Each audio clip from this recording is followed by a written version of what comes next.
Hi, I'm Bob Nunley. Welcome to RL Nunley Rod Shop.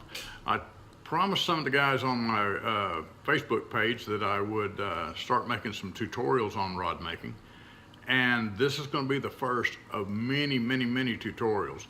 This one's a little bit out of sequence, and what I wanted to do was start at the beginning, start with the actual process of choosing what kind of cane to use and what's a good comb versus a bad comb.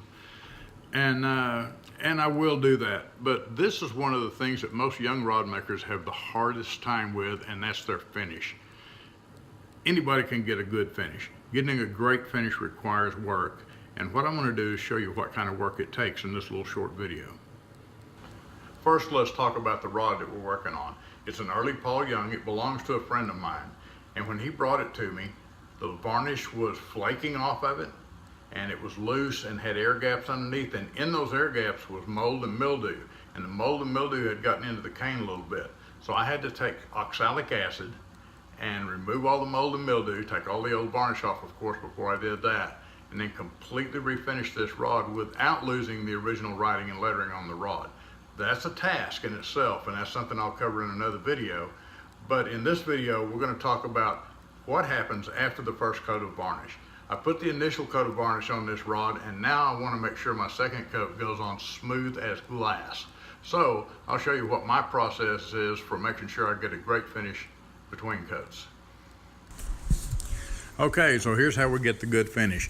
There's no such thing as a flawless coat of varnish. So between every coat, I take little 1-inch squares of 1,200, that's 1,200 grit sandpaper, and I wet sand every flat and every wrap. They have to be perfect, or the next coat is just trash on top of trash.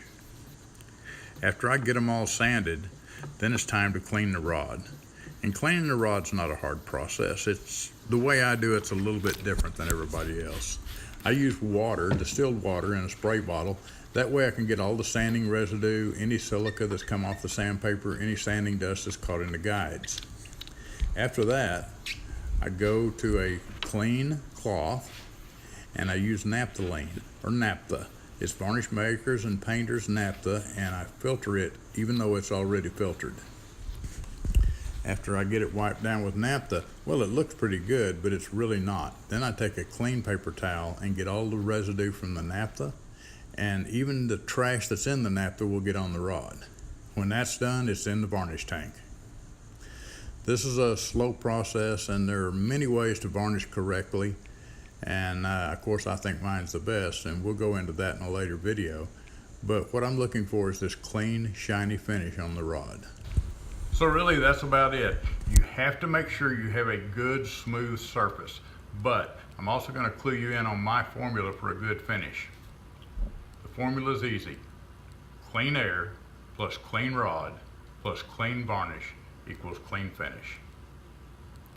If any of those things are dirty, or if any of those things are contaminated, then the entire process is going to be contaminated. Well, have fun with the process, and if anybody has any questions about rod making, feel free to give me a call or shoot me an email.